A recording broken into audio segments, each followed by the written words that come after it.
What do we know, everybody? We're back at the old LT9000, 1977, got a Cummins engine in it. The last couple of videos have been about this turd. And the last one in particular is about that alternator where we got a reman one and it was too big. So we got a brand new one, put that in, fit right up, everything worked great. Ran the new alternator cable all the way across, that worked perfect. Then everything turned into a real challenge. And I'm gonna flip you around and show you exactly what I'm talking about. Alright, you can see down here I got my two starters. You can see I got battery charger hooked up to it. I'll explain that here in a minute. But these two starters are different. Surprise, surprise. This one here is obviously the one that I just got out of the truck, and it was a pain in the neck. You know, I mean, no room. Once you get the bolts out of there, the bolts were easy to get to, bolts were easy to get off. It was a son of a gun to get out of that frame. Then you see that little piece here, that goes on the front of this starter. This is the one that they got me. First thing you'll notice is my gear here is a little bit different. That whole thing is different.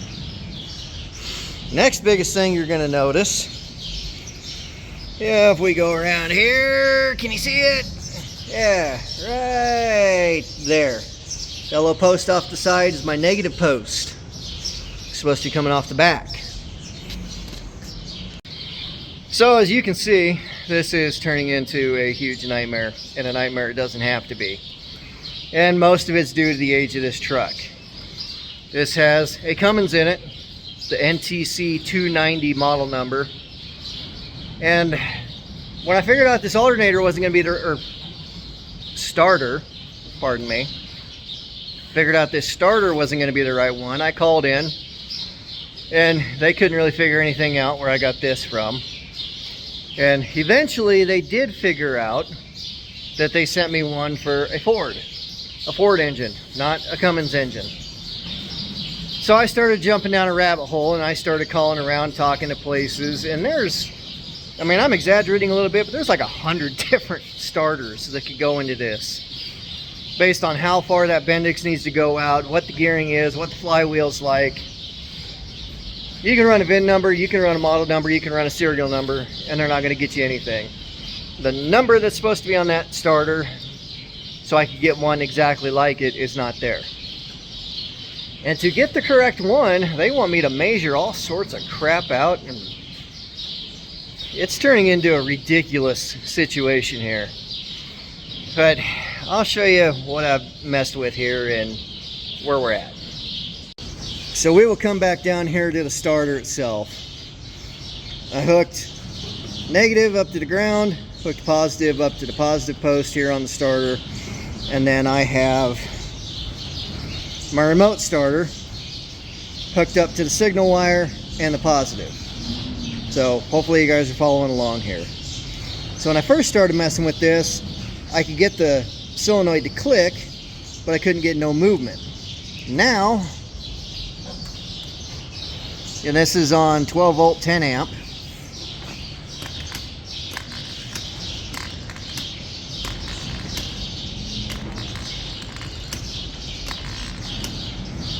Now she'll move and she'll extend and she'll do everything that she is supposed to do. These things are handy. We'll turn this back off. So now, what's my next thing? Is that starter good? Is it going to work? Well, it makes me a little nervous that it didn't want to work right off the bat. But it could have just had dirt and grime and crap like that in there. The kind of area where the flywheel goes inside that housing was just packed full of crap. And the starter was packed full of crap too. So that could be part of my issue there. The other thing that really makes me nervous, and I'll flip you back around, I apologize for this, got to be getting irritating for you guys. I'll go ahead and take the ground cable off. That's not supposed to do that. Now I can fix this guy here That's just a ground for my solenoid. But goodness gracious, I don't know what I can do about that, or if I have to do anything. I could try to pull the back of this out and see if there's anything I can do to tighten that up, but I really don't know what on earth is going on there. So here you're left with a tough question. What would you do? I mean, what would you do? If you're going out to a customer's place and this happened, what would you do? If it was an over-the-road truck and you showed up and the guy needed to go, yeah, you'd probably try to rig that back together, get it thrown back in and make it work. Given the amount of issues we've had with this thing and given what happened to it, does it make you nervous? Yeah, that starter's pretty old, makes you a little bit more nervous. And that little bit there at the end, where that negative terminal is, that makes me really nervous. I need to get it started up. Once you get it in there, would you be able to start it again? I don't know. But the chances of us, even after we go through all the work of getting the correct starter, are pretty slim the way it sounds talking to the people over the phone. If we don't have a model number off of this starter, a part number off of this starter, sounds like it's going to be kind of a crapshoot to get the right thing. Why they have so many different designs of this starter, I don't know. The more modern trucks, it doesn't seem like we have that big of an issue. You give them the last 8 of the VIN, you get your starter, you're good to go. It's not the case here. So I'm going to thumb around with it a little bit, and I'll come back at you and kind of figure out what we decide to do with it. But what a nightmare this whole truck has turned out to be. Alright, I feel a little stupid about this right now because I knew this to begin with. Must be tired or angry or something because I didn't think about it, but you tighten this nut up, this post gets tight. You just got to hold on to the post with pliers or something like that. Not a big deal. So I'm going to grab a hold of this post, take this nut off, take this wire off. As you can see, I just got it twisted together here. Put a new wire, make a new wire, hook everything back up, tighten this nut down, and I'm just going to put this starter back in. You hate to do it that way. Believe me, I'd rather put a new starter in there, but where I'm not guaranteed the right thing. I mean, I could go for a month getting sent starter after starter and not get the correct thing. This one, I know at the moment works. We didn't fry anything in it, so we're just gonna go with that.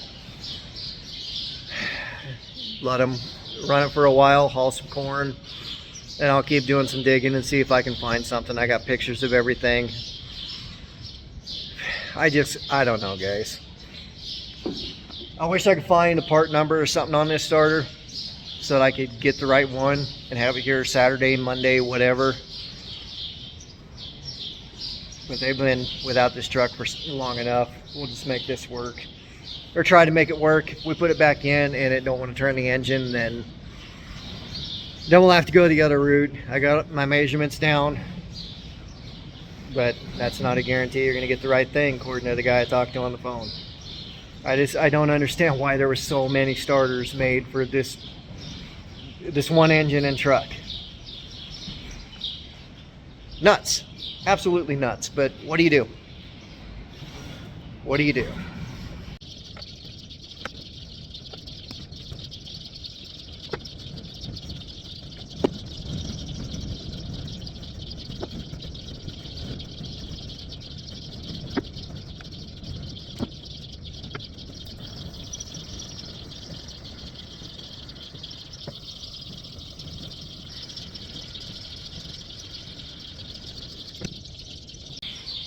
There we go. Pretty simple. The ends that I used, let's grab one here.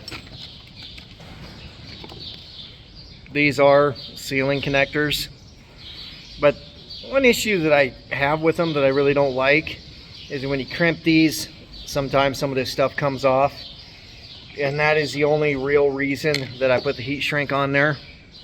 That, and it looks kind of cool black on black, but it'll keep anything from shorting out if it falls on top of there. So, but at any rate, I think I'm going to put that wire on And I'm gonna call it quits for today. I just ran out here for a little bit, so we'll come back at it again and get this starter thrown in here, finish the wiring and the interior up, and that'll be another video. So I hope you guys enjoyed this one, found it a little bit entertaining, found a little bit of humor in my misery. Good. I enjoy making these things, and as always, I thank you guys for watching.